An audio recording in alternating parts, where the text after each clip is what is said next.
Om Sadashivasamarampham Shankaracharyamatthimam Asmadacharyaparyantam Vande Guru Paramparam. Om Badram Karne Vishrunayama Deva Badram Pakshi Makshabharyajatra Tire Rangaihi Sushva Gumsastanobihi Vishema Devahitam Yadayuhu Swastina Indro Vruddhashrava Swastina Pusha Vishvaveda Swasti na sarksho arishtanemihi swastirno brahaspatirdadatu. Om Shanti Shanti Shanti. Okay, now I am going to mute everyone. If anyone wants to ask a question or something, please unmute yourself and ask. Okay. Otherwise, there will always be someone's computer which will be creating some problem. Okay. Now, after having revealed what the self is, etc., he is spending some time in what is known as your secondary sadhana. Because Vedanta is, nobody is denied from attending a Vedanta class. All are welcome. But Vedanta is addressed to an adhikari. So it's only an adhikari that will be able to really understand and own it up, make it a fact of their lives. So to do that, certain qualities of the mind. Now this is handled in 100 different ways in the Upanishads, focusing on various different aspects of it. So similarly here also he focuses on a few things. So in the 5th verse he is saying, Satyena labhyaha tapasahi esha atmaha samyajnanena brahmacharyena nityam antasharire jyotirmayo hi shubhraha yam pashyanti yatayaha sheena doshaha pashyanti yatayaha sheena doshaha Yatayaha Sheena Dosha. The Yatis. Yatis literally means sannyasis, but here Yatna Sheelavan. Those who put in adequate, appropriate effort to know the truth.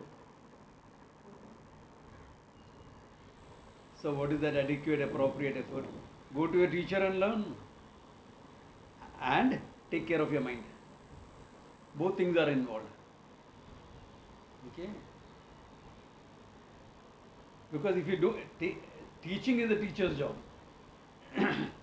Taking care of the mind is your job. Okay. And how do you take care of the mind? What qualities you bring in? Okay? Then if you have those qualities, then Anta Sharire Jyoti Mayo hi Shubhra. Anta Sharire, Upalabdhistanam. Consciousness is all pervading. But I can't recognize it there. Consciousness is there. I have to recognize it here in my mind. Therefore, Anta Sharire. Because the mind is within.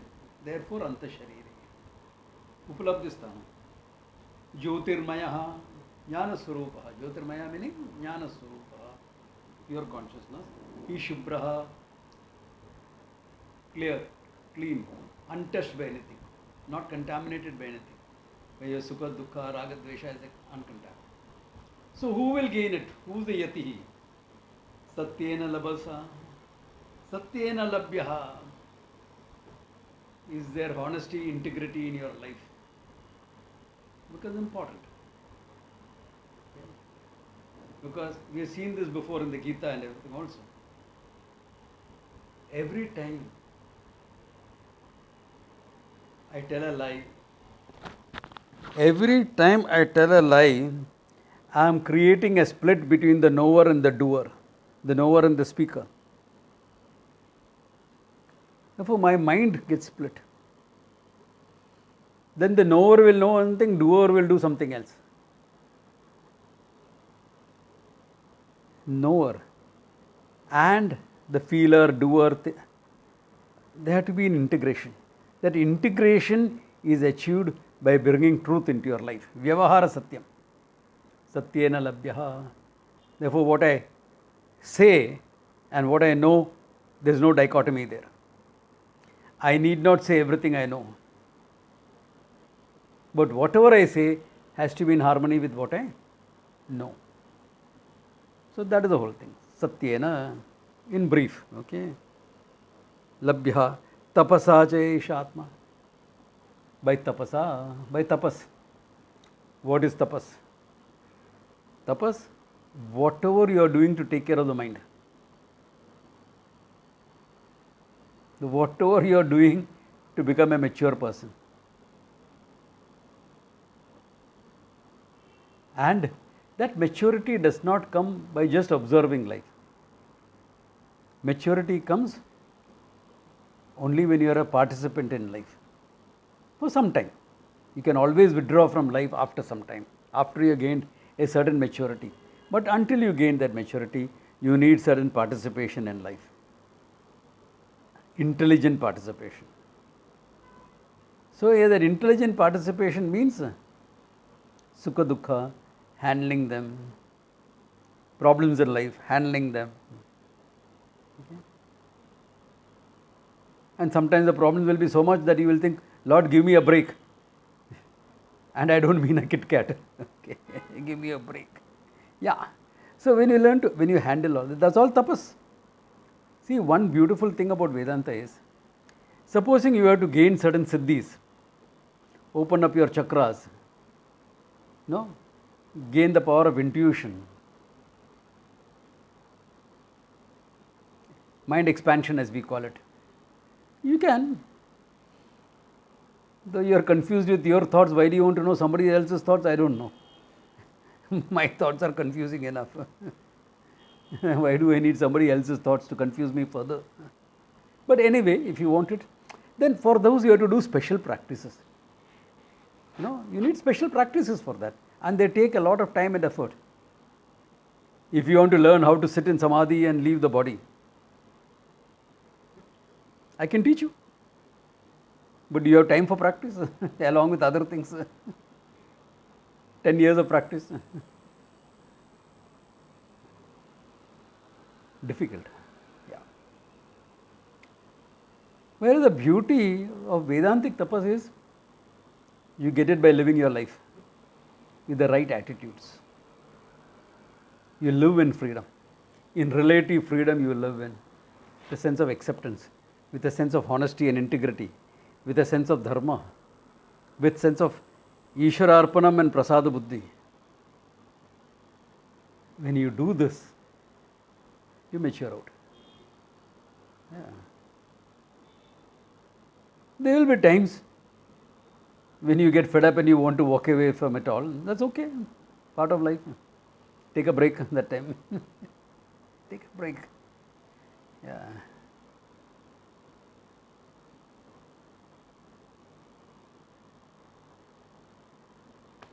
Life is like that. And when you handle life like that, when you learn to handle life, automatically the tapas is done. When was living easy? I don't know. Think living is easy now?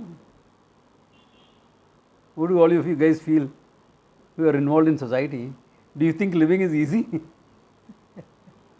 Especially COVID time, post-COVID and everything. So if you can maintain your sense of cheerfulness during this time, a sense of acceptance, a sense of proactiveness, both are necessary. You need to accept situations for what they are, and you have to be proactively doing what is necessary about it. If you have both of that in your life, you are a karma yogi.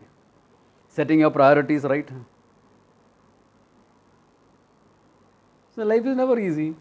When do you think life was easy anyway? We romanticize the past. It's just being romantic about it. Oh, what simple life our villagers had.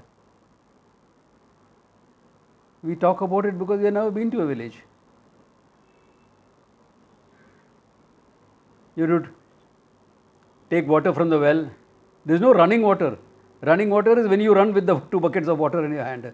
That is called running water. Okay. Or when the river floods and enters your home, running water comes home. Yeah, you have to carry wood, chop firewood.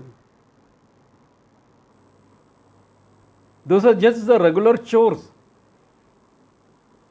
Then the real work starts. Farming, cooking, all that. Yeah. Because to cook for a family, it took a lot of time and effort. Yeah. Today, if you feel like eating some, whatever, laddus, gulab jamun, whatever, pasta, you just pick up your phone and order. Your Swiggy, your Zomato, whatever, you order. Those days they had to make it from a scratch. I'm sure many of us will remember when we are growing up, sweets and all were only for an occasion. Yeah, those who are 50 plus will definitely remember this. All sweets etc. were only for an occasion.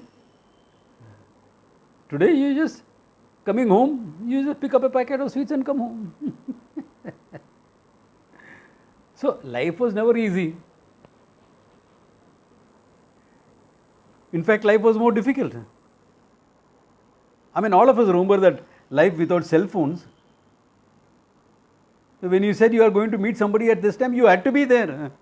You can't cancel, you can't change, you can't say I'm going to be half an hour late.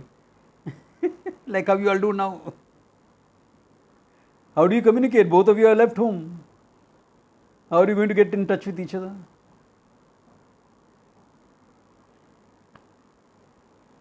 A simple thing like that, life was difficult. Life was always the same. It had its own. Yeah. Today there is a new type of difficulty.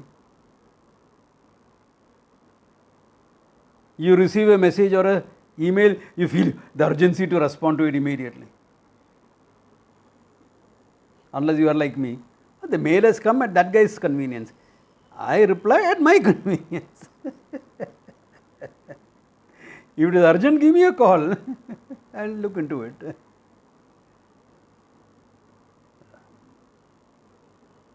So, life was always difficult. It's never that life was easy. So, when you learn to live that life, I remember now to go to Rishikesh, you can ring up from Bombay and say, hey, a couple of my people are coming, please take care of them, they'll come on this day, this day. When I was living in Rishikesh, even after when we got some conveniences, okay, I'm talking about after that, when we had a phone and all in the ashram. You had to phone Haridwar, which is just 25 kilometers away, to speak to somebody. You had to book a trunk call. I'm talking the early 80s, okay, you had to book a trunk call. So Swami Shuddhananda would book a trunk call. I'll say, Swamiji, I'll go to Haridwar, finish that work and come back before the call comes through.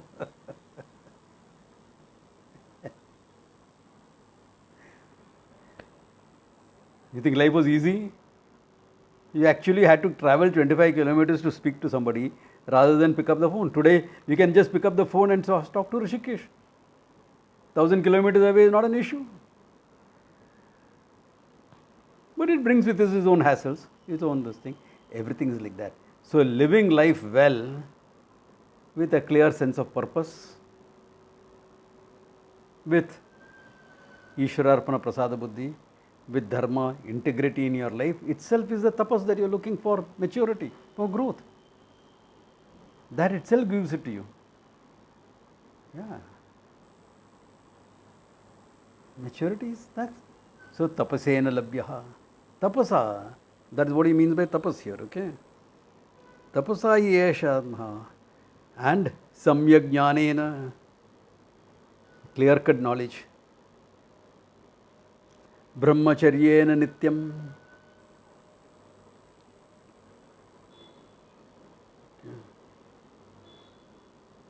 Now, brahmacharya indicates a lot of things. Brahmaniyo charati iti brahmachari. Brahmacharya is pursuit of Brahman. If Brahman is taken as a reality. If Brahman is taken as the Veda, following the Veda Marga. It can also indicate Gurukula Vasa. You stay and study with a teacher, avoiding all emotional and physical entanglements. That time you are focused only on your studies. Brahmacharya. Na? It can also indicate a life of discipline. If you have a romantic partner in life, a sense of discipline in it. Yeah. That you don't let romantic sexual thoughts completely overwhelm you. You don't make that it's a part of your life. Yeah, a married relation is a part of life. Forget marriage. If you have a romantic partner, it is part of your life. No? Can you say, I have a romantic partner, but because I am studying Vedanta, I will not have any physical intimacy? Ridiculous. Yeah, really ridiculous to say that. Yeah. But a life of certain discipline. You are not making it the be all and end all of life. That's all. That's all that is meant here. Okay? Yeah. Nothing excessive about it. Nothing to obsess over. Yeah, nothing to obsess over. When the mood is right, the spirit is right, go right ahead. Right? But don't keep obsessing over it. Yeah. So all these are implications of the word brahmacharya. Okay? You have to take it in the right spirit. And some youngster, newly married guy asked me once, Swamiji, how will you consider excessive physical intimacy? I said, each person has to decide. No, but give us some guidelines. No? So I gave him some guidelines, which scandalized him actually. Because if you want guidelines, here it is. So that after that physical intimacy, when you are getting up, maybe to have a glass of water or step into the bathroom or something, your knees are not wobbly. Your knees are not wobbly. You can walk. You know. If your knees are wobbly and this thing, you have gone overboard a bit, okay? Then take it easy for a couple of days.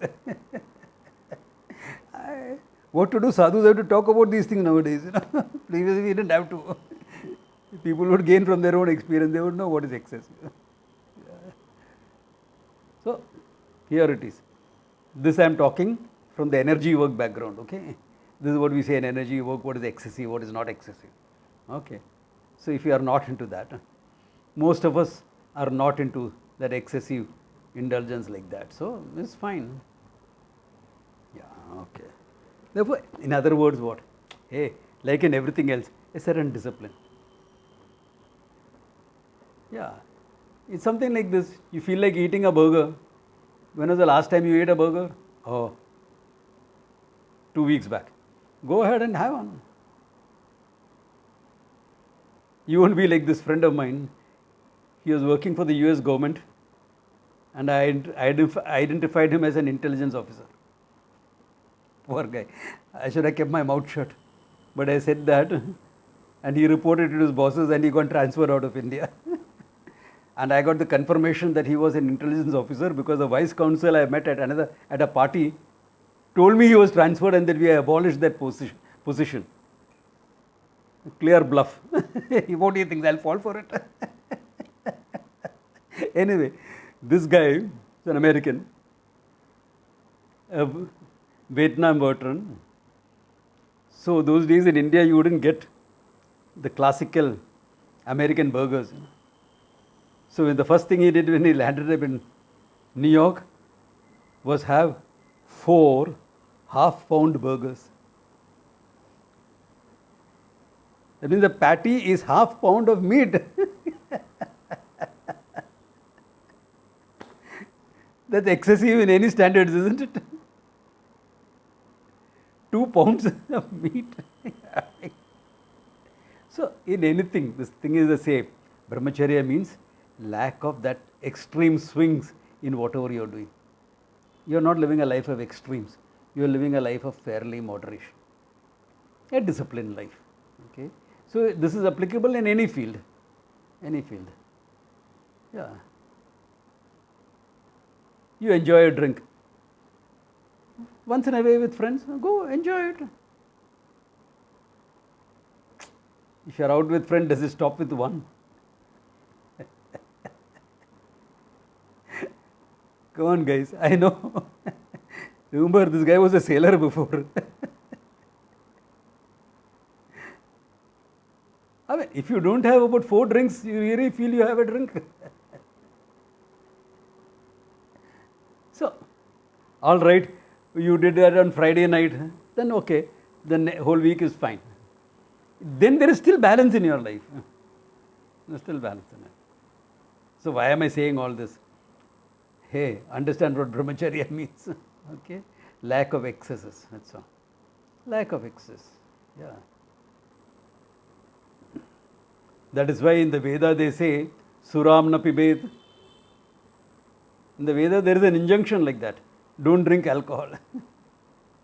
Why? Because nobody can eat just one. There's an ad like that, for Lay's, what do you call Crispies or Lay's potato chips. Nobody can eat just one. Same thing happens here. Nobody can have just one. So the injunction is not an outright prohibition. It is keep a balance. Okay, enough. I can go on it, but this is enough. So with all this, he says, you will know the Atma. Then he makes, this is our national motto. The next line in the next verse, it's our Indian national motto. It is put on all the government thing. Satyameva jayate nanrutam satyena pantha vitataha devayanaha yena akramanti yukshaha hi aptakamaha yatra tat satyasya paramam nidhanam. Okay. Satyameva jayate na anrutam. Truth alone wins, he says. Satyameva na anrutam, not falsehood, not what is mithya, is the truth that wins.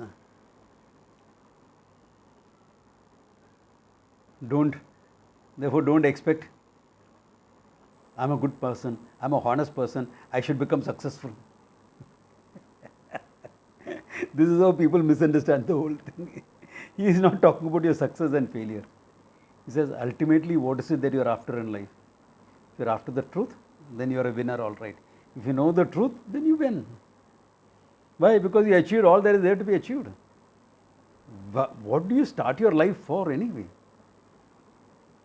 I am sure as children, many of us gave this answer when parents asked, what do you want to be? Happy. What do you want to be? Happy. Yeah, but to become happy, what do you want to be? So you put it right there that to become happy, you have to do this. Then you will become happy. First you have to study hard. Study intelligently. Why do you have to study hard? I don't know. Study intelligently. Hard. Then you have to work hard. You have to get a job, work hard. Then you have to achieve that promotion, this, that, etc. Then you have to seek a partner in life. Either you or your parents have to work hard for it. Then you will be happy. Hey, tell it to the birds. Yeah, you will gain some relative happiness. Nobody is denying that. If you have a good job, you have a good thing, good partner in life, then you will. That good also will depend upon what you want. Do you want a partner who challenges you in everything, makes you grow? Or do you want somebody who will just agree with whatever you want?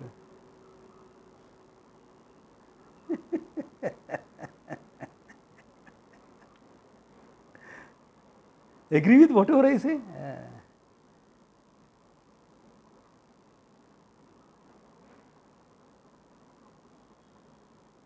So I met somebody recently. I meet a lot of people, across the board. I met this lady. She's the captain of a ship. I said, hey, nice to meeting you. I was involved with shipping once upon a time. I was an engineer on the ship. Oh, well, I'm a very young girl, almost 40 years my junior, or at least 35 years my junior. So I said, you're a great girl.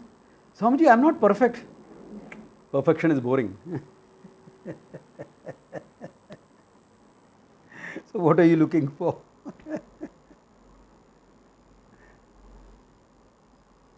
We have all these ideas thanks to all those fairy tales and things like that, no? Satyameva Jayate. Finally, what? You have to come to the reality of things. That's why even relatively they say, you cannot bury the truth deep enough. It will come up somewhere or the other. Like in India, we are going through a phase like that. Lot of truths about our past, about our history, about our this. We're all buried by the leftist historians, this, that, etc. For 75 years, we are denied that knowledge. Now what's happening? It's all coming out. It's all being done. It's all coming out. Can't bury the truth deep enough that it will never come out. Somewhere or it will come out. Yeah. If not within your lifetime, after your lifetime. Like many of our political leaders, all the truths are coming up afterwards. They did a good covering up job. For 60, 70 years, they did a good covering up job. After that, what? It will come out. So, Satyameva Jayatena Anratam Satyena Pantaha Vitataha Devayanaha. By truth alone is the path of the gods open, he says. Path of the gods open meaning the path to truth. You cannot live a false life and expect to know the reality.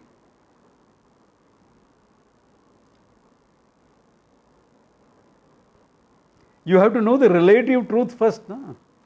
You have to have relative truth in your life if you want to know the absolute truth. The absolute truth that is beyond time and space, if you have to understand that, your mind should be immersed in the relative truth of life. That's why a great amount of attention is paid on vairagya, objectivity. The first meaning of vairagya is objectivity. To be objective in life. And objectivity starts by recognizing I am subjective in certain areas. Yeah, it starts like that.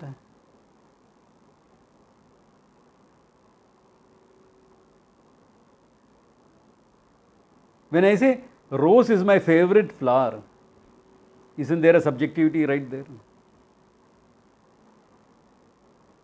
Rose is a great flower, fine. It's a beautiful flower. It's a very fragrant flower. It's a very colorful flower. It comes in various colors. It has got a lot of symbolic meanings. All the symbolic meanings are subjective. Cultural subjectivity.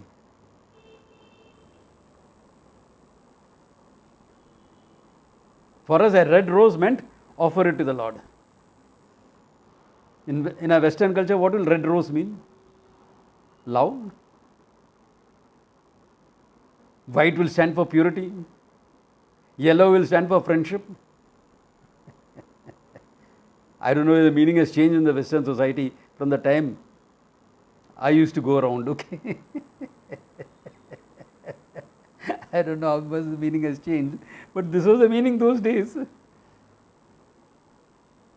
Subjectivity, isn't it? Cultural subjectivity, this is called. Yeah. So, there is always an element of subjectivity. This is the right thing to do when you say, according to whom? According to universal dharma? Universal dharma is across religions and cultures, okay? It's universal, it's for all human beings. Like honesty is universal, all human beings. Love is universal, all human beings.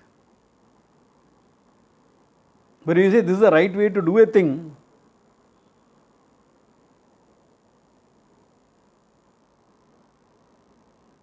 are you talking about your subjectivity or your cultural subjectivity, your religious subjectivity, what?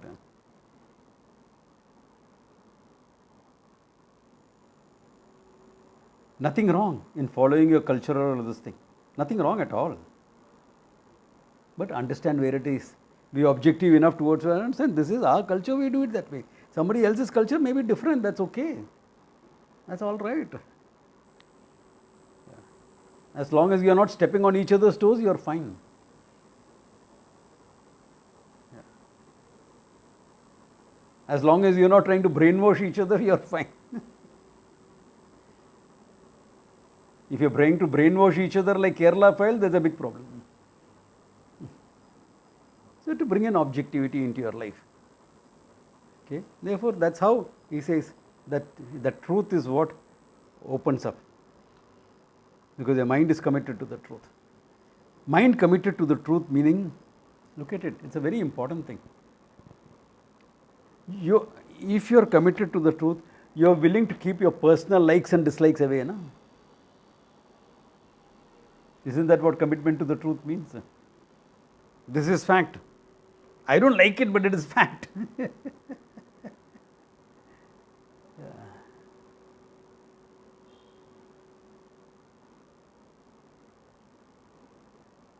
Let me give an example where there is a lot of subjectivity in it. My daughter is a grown-up. She is 18. She is in love with this guy. I don't like it. I think he's an idiot. I think he's a rogue. Maybe, but she's in love with him. What do you do?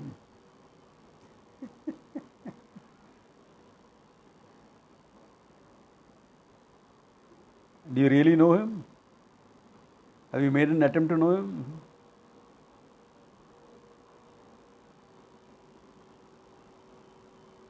Do you recognize your daughter's right, freedom to do what she wants?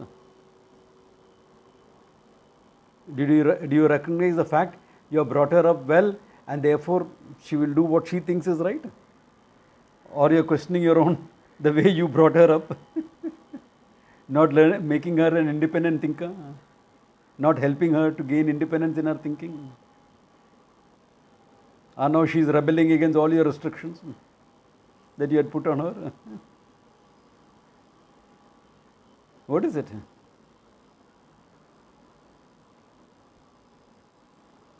Can you see where all your question of right and wrong goes out of the window?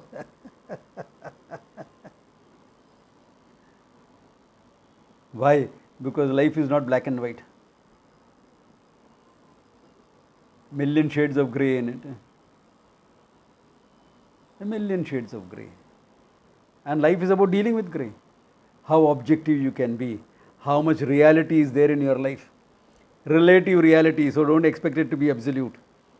The truth that we are talking about now is a relative reality. It's a relative truth.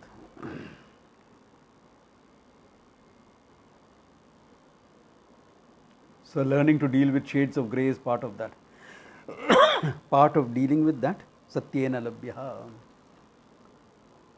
Satyena vitata devayanaha. The path of God's, of the reality, is laid open with this. So remember what all it involves now. We are just talking about truth, but it involves viveka, clear thinking, discriminative thinking. Going to see how mixed up things can be and how to cut across all that and be clear.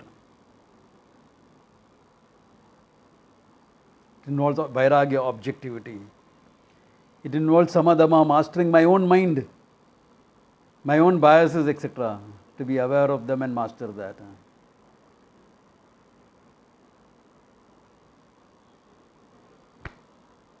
Tapas, enough of tapas. No?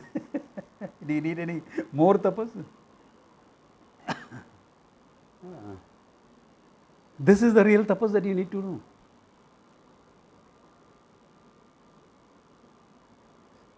Standing on one leg or on a pole for 4 hours, they're all meant for the warriors. If you want to be a warrior, you can do all that.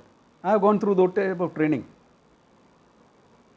You stand on 2 poles, 10 feet over the ground, in a half squat position, balancing a pot on your head and up.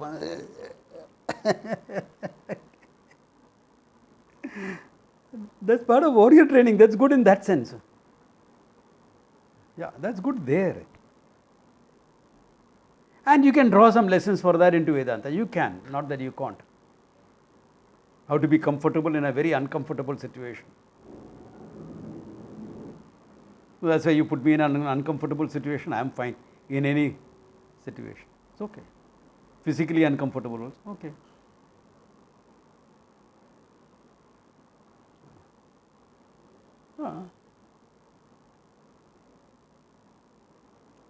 Like last Friday, we had a Bhumi Puja on the ashram land that we have picked up. I didn't call everyone because there's no place to sit and stand. There's no shade. I mean, there are trees, but they're all in the periphery, not in the center where we are doing the Homa. So I said, I don't want people to have a heat stroke and things like that at this time. Therefore, I will call for the grander thing. When you're building up the temple, those things time, I will do that. And I was roaming all over in the sun with our architect showing him this, showing him that, with the person who does the survey, exact poles were being put, where it had to be put, this, that. And people are asking me, you're roaming around all this?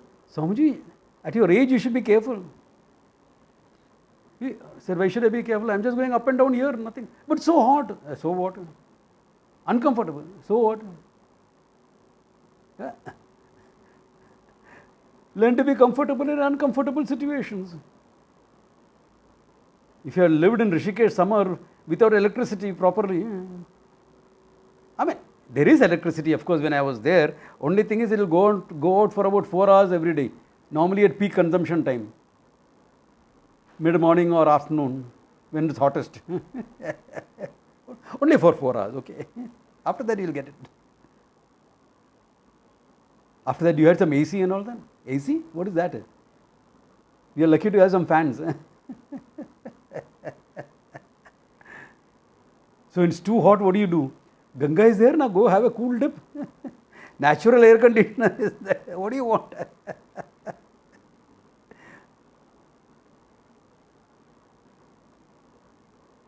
What I am trying to say is, you can draw some lessons from there into life. But more important than that is the fact of how you handle your life. That is what gets you that maturity to handle the truth. Otherwise, like Jack Nicholson, I have to say, you want the truth, you can't handle the truth. Remember that movie, A Few Good Men? Great movie. Made by liberals to tar the army a bit. Yeah.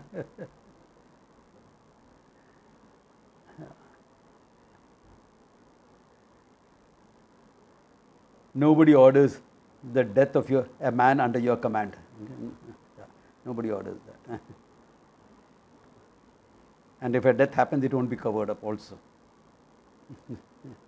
How do I know? Because I work closely with the armed forces.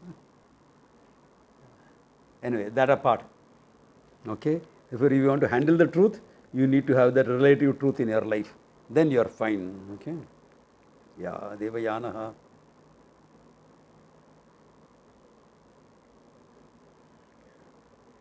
Okay, he says, Yena Pantena, by which margaha, by which way, method, akramantihi rishayaha. Even the rishis had to walk the same path, he says, the path of the truth. Rishayaha, he apta kamaha. Okay, apta kamaha. And they became all the desires as good as fulfilled. Meaning, they discovered the Ananda that they are. Apta kamaha bhavantu.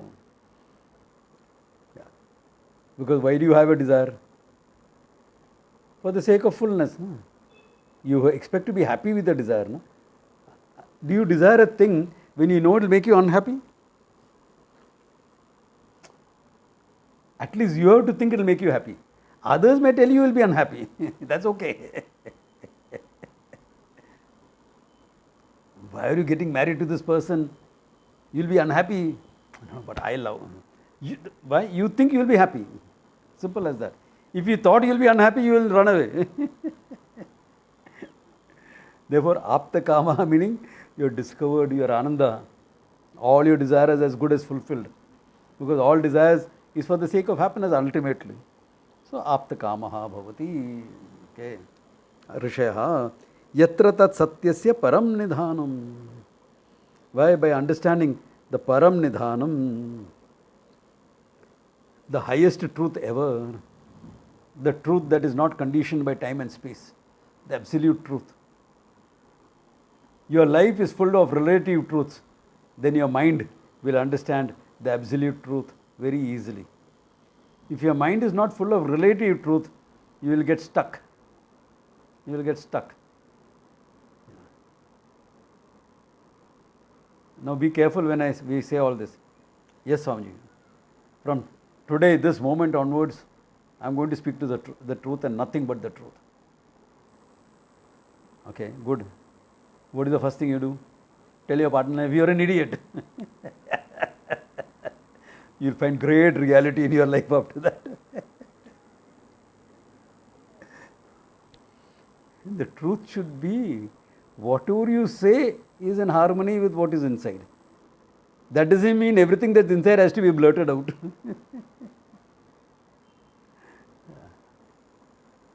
Yeah. So keep that in mind, okay? Yeah. Otherwise, life will become very, very colorful.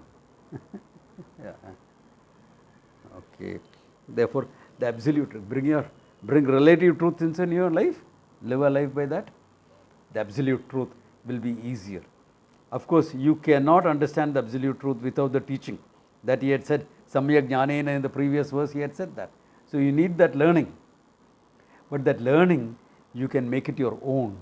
You can integrate it into your life only if your mind is integrated mind. And your mind gets integrated only if what you know and what you do is in harmony. If your actions belie your knowledge, it won't work. You're creating artificial splits. The truth won't flow into your life. Then you have to spend years meditating, nididhyasanam, to get that truth into your life. Yeah. Because it's not sinking in. Your actions and your words are denying the truth that you have relatively. Then, see, look at it. You had relative truth in your actions and your words denied that relative truth. So you denied what you knew. Now you come and learn Vedanta. The traditional teaching is such, you will understand. But what is your mind used to doing? Because of the split, denying what you know and living a life other than what you know. So that will continue. How will you gain Jivan Mukti? You don't. It won't happen. It won't happen because you will keep denying it. Then to overcome that problem, you will need nididhyasanam. But for even nididhyasanam to work, you need relative truth in your life. Otherwise, the decider, one who decided, I will sit in meditation. Om. Then, the one who has decided and the one who is meditating, there's a split. The one who has decided. The one who is sitting to meditation is doing everything else. Yeah. Kabir said that very nicely. Mala to karme fire. Mala is rotating in your hand. Jeeb fire mukh mahi. Your tongue is chanting the names. Om Ishaya Namah, Namah Shivaya, whatever. Manava to chahod say fire. And your mind is roaming all over. Yeh to sumaran nahi. This is not contemplation. Because that's what will happen now. One who has decided to do and the one who is doing, there's a split between the two guys. Knower, doer, decider, doer. What will happen? Not meditation, meditation. All sorts of things will come.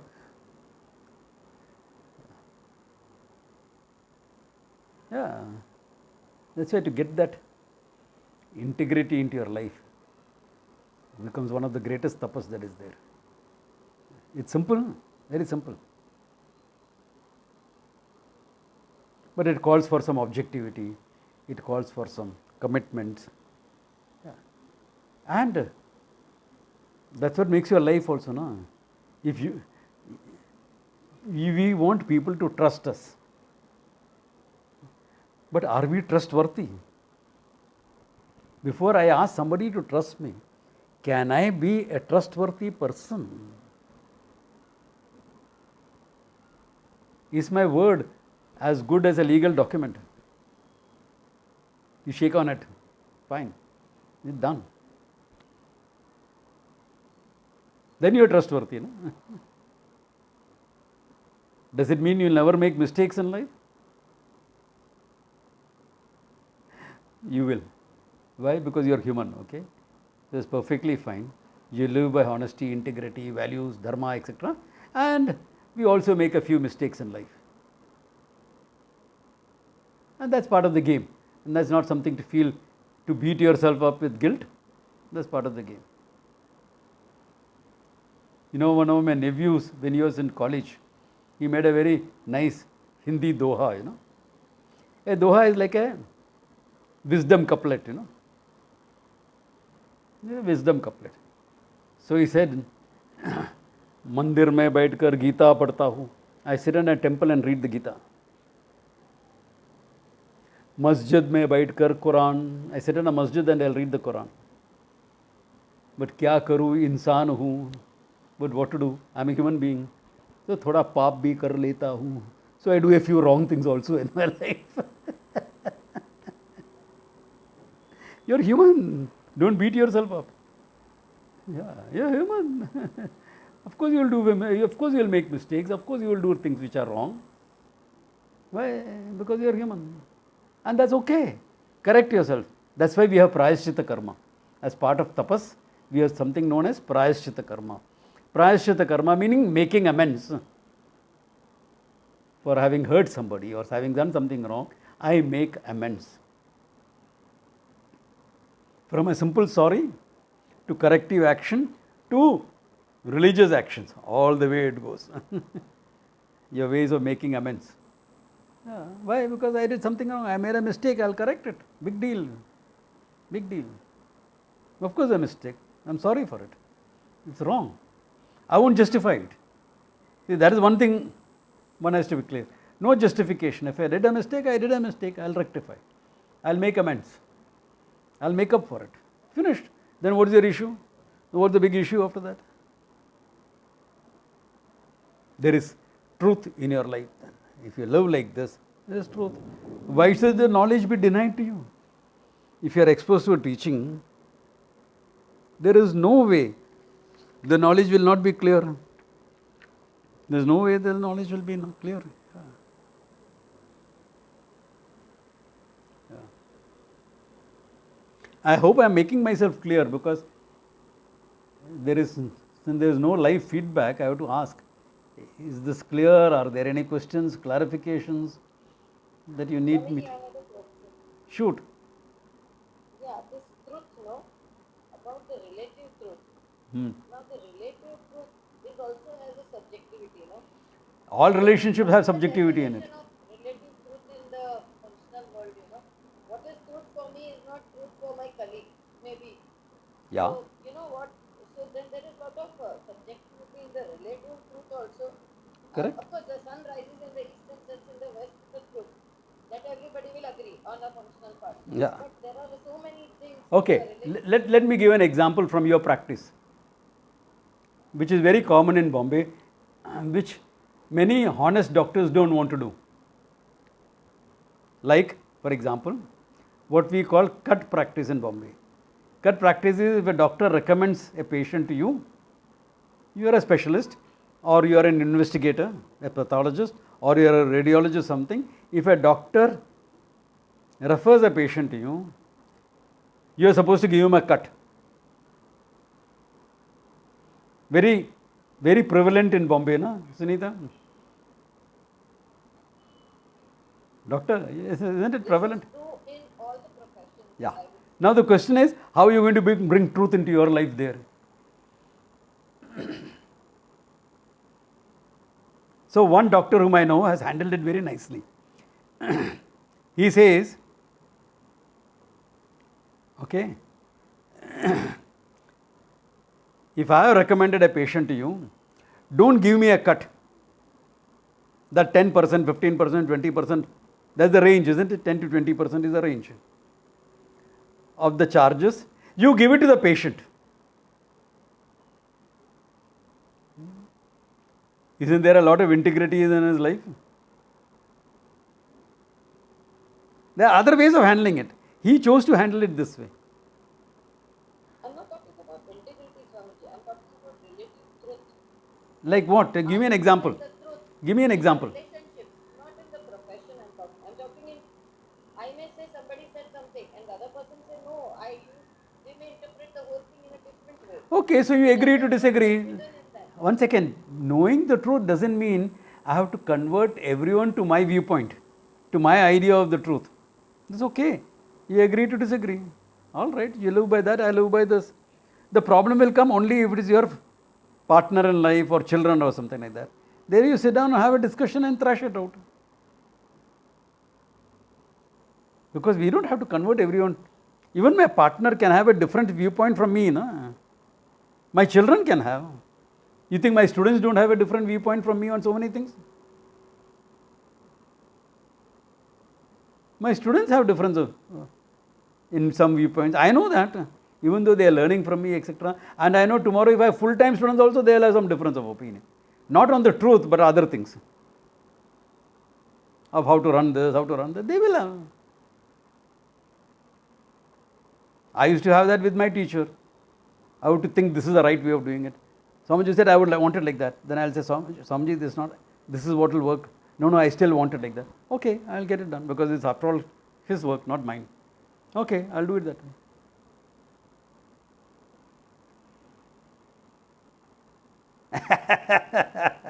Yeah, try converting a teenage child to your idea of truth.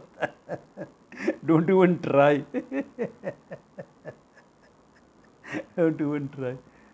It's something like this. When you have a teenager, how we were when we were teenagers. We rebelled against everything. So, when I handle my youth groups, I look at all the youngsters sitting and they come for the first time. I say, guys, everything that you are fantasizing about doing, I have already done.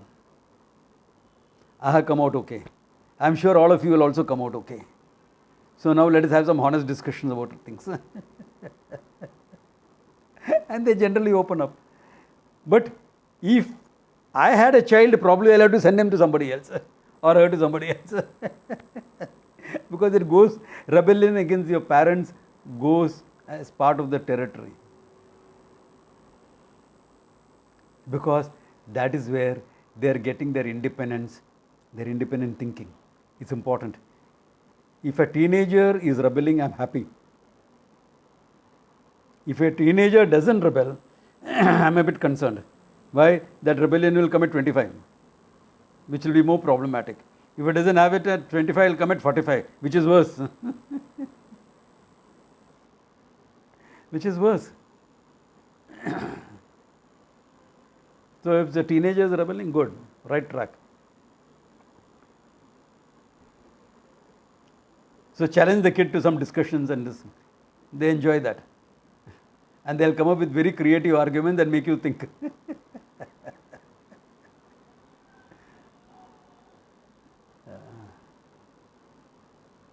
And maybe I'll drop some of my ideas because of that. That's how we keep young.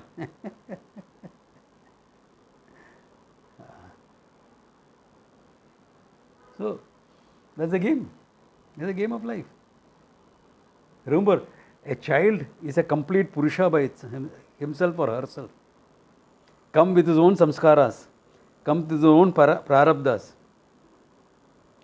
You can protect your kid from a lot of things, but you can't protect them from their own samskaras and their own prarabdhas. That's one thing you can never protect them from.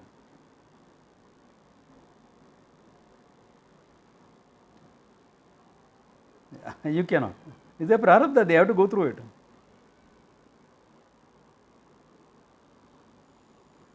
I remember this lady whom I know very well.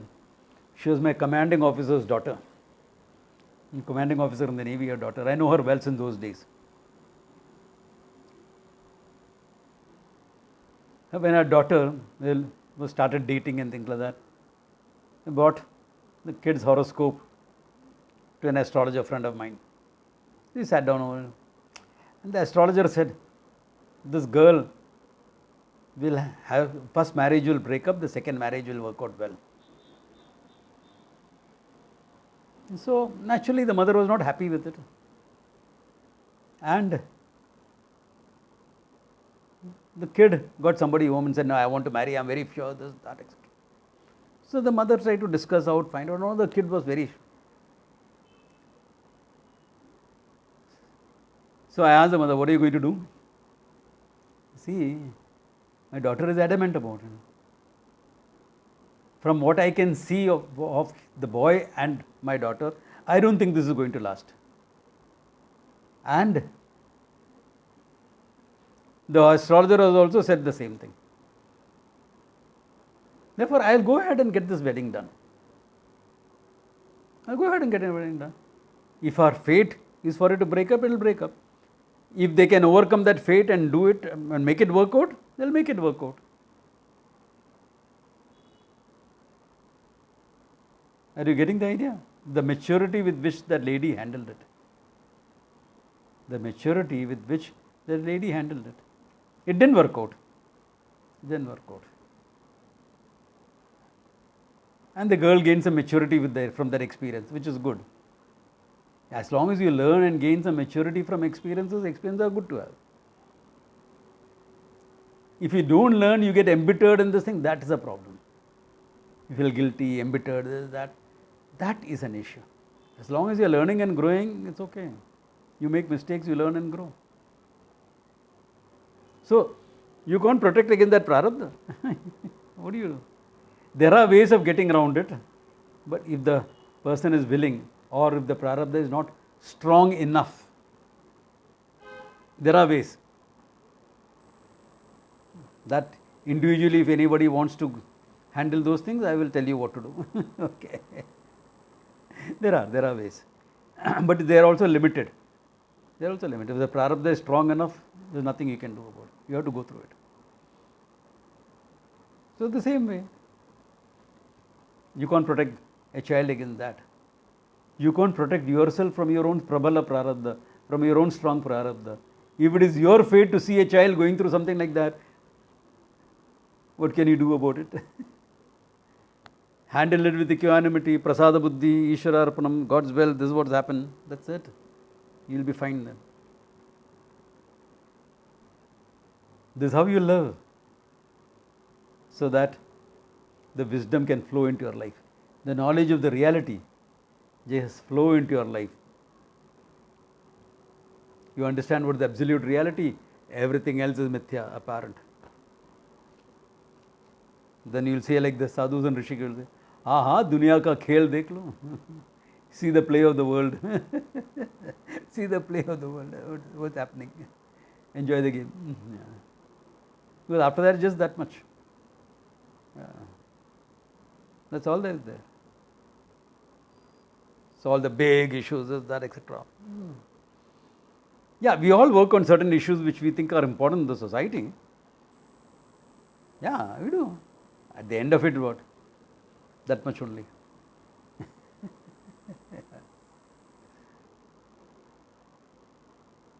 So with that equanimity, when you live, you're fine.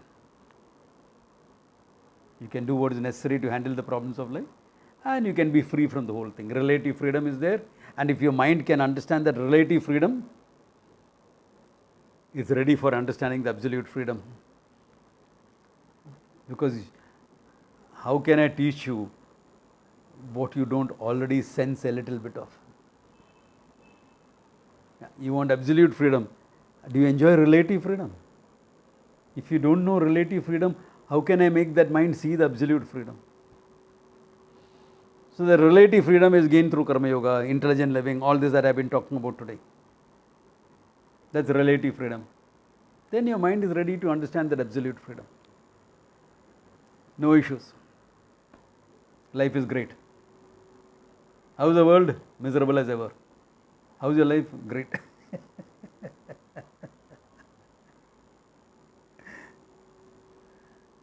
Yeah.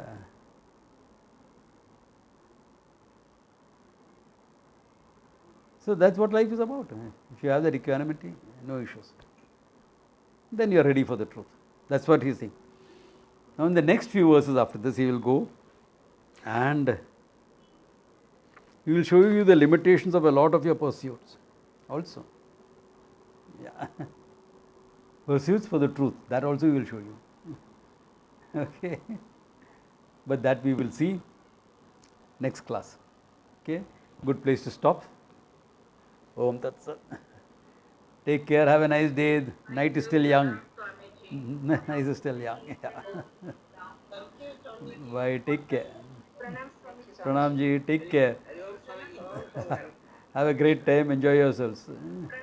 Pranam ji. Take care, yeah, take care, all of you. Bye.